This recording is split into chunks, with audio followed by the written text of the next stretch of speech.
सर्वप्रथम शुभ संध्या बड़े भ्राताश्री। तो आज शुभ संध्या के अवसर पर बड़ा ही सुकून का पल है कि हमारे साथ हमारे बड़े भ्राताश्री बैठे हैं और उनके साथ कुछ वार्तालाप होगी जिसमें हमारे विभिन्न तरीका के जो मन में प्रश्न रहते हैं वो मैं उनके सामने रखूंगा। बिल्कुल स्वागत है। तो सर्वप्रथम बड़े भ्राताश्री, मेरा प्रश्न है कि सोशल मीडिया पे विभिन्न तरीका के जो हमारे भटकाव में जो हमारे लक्ष्य के बाधा उत्पन्न करते हैं, तो उससे कैसे बचा जाए? बिल्कुल सही बात है, बहुत अच्छा प्रश्न। और मुझे लगता है कि काफ़ी सारे युवाओं के मन में ये शंकाएँ रहती होंगी, ये जो गुत्थी है, ये रहती होगी। हम देखते हैं कि आज हम आधुनिकता के युग में, तकनीकी के युग में हर तरफ social media, gadgets, mobile phone, TV इन सब से घिरे हुए हैं। ज़रा-सा मैं कहीं बात करता हूँ, तुरंत नोटिफ़िकेशन आ जाता है।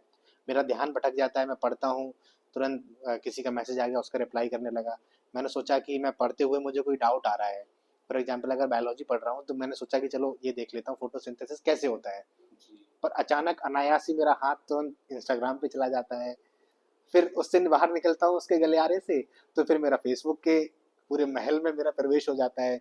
और जब मैं उसमें पूरा भटक के आता हूँ, तो उसमें मेरा बहुत समय भी व्यर्थ होता है, और जो मेरा मूल टॉपिक है उससे भी मेरा भटकाव हो जाता है। क्योंकि मैं भी विद्यार्थी रहा हूँ, तो इस समस्या से निजात पाना सच में बड़ा मुश्किल है। आपके माध्यम से बाकी सारे युवाओं को भी मैं बस ये कहना चाहूँगा कि सबसे पहले तो आपको अपनी मानसिक इच्छा शक्ति मजबूत करनी होगी। जी, उसके बिल्कुल। बिना जो है किसी भी, ये भी एक तरह से लत है, नशा है। किसी भी नशा से दूर होने के लिए मानसिक इच्छा शक्ति मजबूत होनी चाहिए कि मुझे ये काम करना है। दूसरी बात है कि अगर आप अपने दिनचर्या से एक गतिविधि को हटा रहे हो, तो उसको किसी और गतिविधि से आपको प्रतिस्थापित करना पड़ेगा। फॉर एग्जाम्पल कि यदि आप सोशल मीडिया का उपयोग कम करना चाहते हैं, तो उसकी जगह फिर कोई और गतिविधि करो। फॉर एग्जाम्पल कोई फिजिकल खेल खेल लो, किसी दोस्त से ही बात कर लो, घर परिवार पे बात कर लो, किसी बच्चे के साथ खेल लो। अगर आप बड़े मेट्रो शहर में हैं और परिवार आपके साथ नहीं रहता है, गार्डन में घूम लो, जी, बिल्कुल। पब्लिक प्लेस पे घूम लो, जी। जहाँ आपकी आस्था हो, किसी लाइब्रेरी में चले जाओ। जब आप इतना करेंगे, दूसरा एक जो मैंने अपने विद्यार्थी जीवन में जिसका प्रयोग किया था, आप पढ़ने का समय या कोई भी आपकी गतिविधि उसका समय फिक्स करें। क्या विषय पढ़ रहे हैं, that is a different point. For example अगर आपको 8 बजे सुबह पढ़ना है, तो मेक इट ए पॉइंट कि आप 8 बजे पढ़ना शुरू कर दें, और ये हर दिन इसको एक नियम बांध के करें। फॉर एग्जाम्पल हम प्रकृति को देखते हैं, चाहे सर्दी हो या गर्मी, जैसी सूर्य की पहली किरण पड़ती है, चिड़ियां उठ जाती हैं। जी, बिल्कुल। उनको कभी नहीं होता सर्दी है, गर्मी है, कोहरा पड़ रहा है, चिड़ियों की चहचहाट हमको सुनाई पड़ती है। तो जब जो चिड़िया है वो कर सकती है, नन्ही चिड़िया, तो हम इंसान क्यों नहीं कर सकते जब हम उनसे कई गुना सक्षम है। बुद्धि भगवान ने बुद्धिमत्ता हमें ज्यादा दी है, तो हमको ये चीज समझने की जरूरत है।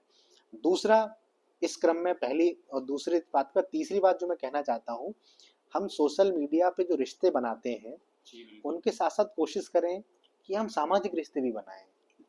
जब हम कभी उदास हों, तो हमारे पास कोई दोस्त हो जिससे हम बात कर लें, जिसके साथ हम टहलने घूमने जाएं।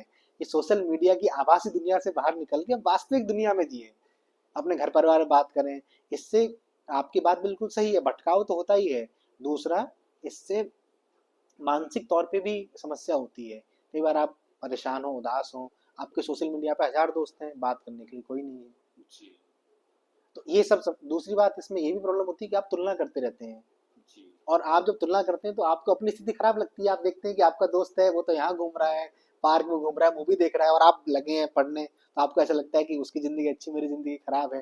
तो ये जो हीन भावना या ये खुद को बेचारा महसूस करने की भावना आती है, इन सब से बचने के लिए मैं, चूंकि चर्चा बड़ी होती जा रही है, तो बिंदुवार अगर मैं संक्षेप में बताऊं, तो पहली चीज ये कि सोशल मीडिया की जगह कोई ना कोई दूसरी गतिविधि करें। दूसरी बात ये कि अपने जीवन में कोशिश करें, चाहे संख्या कम हो, लेकिन वास्तविक दुनिया के दोस्त हों, घर परिवार हो, रिश्ते हों। अगर आप घर से बाहर जॉब करते हैं तो आपके कुलीग हों। कोशिश करें कि आप चाहे कितना भी प्रॉब्लम हो, अपने जीवन से जरा जरा सी बात पे इंसानी रिश्तों को ना खत्म करें। हजार कोशिशें करें उन्हें बचाने की, सोशल मीडिया उससे कम होगा। तीसरी, अपनी दिनचर्या को एक संयमित रखें, और अनुशासित रखें। 8 बजे पढ़ना है, 7 बजे जागना है, 12 बजे ये करना है। इससे आप पाएंगे कि धीरे धीरे धीरे धीरे जब आप दिनचर्या में परिवर्तन लाएंगे, दोस्तों से बातें करेंगे, घूमने टहलने जाएंगे, तो आपका सोशल मीडिया जो जो जो गिरफ्तार करके आपको रखी हुई है, जो उसको पूरा जकड़ लिया है आपको, उसकी धीरे धीरे जकड़न कम होगी और आप थोड़ा थोड़ा आजाद से महसूस करेंगे। जी।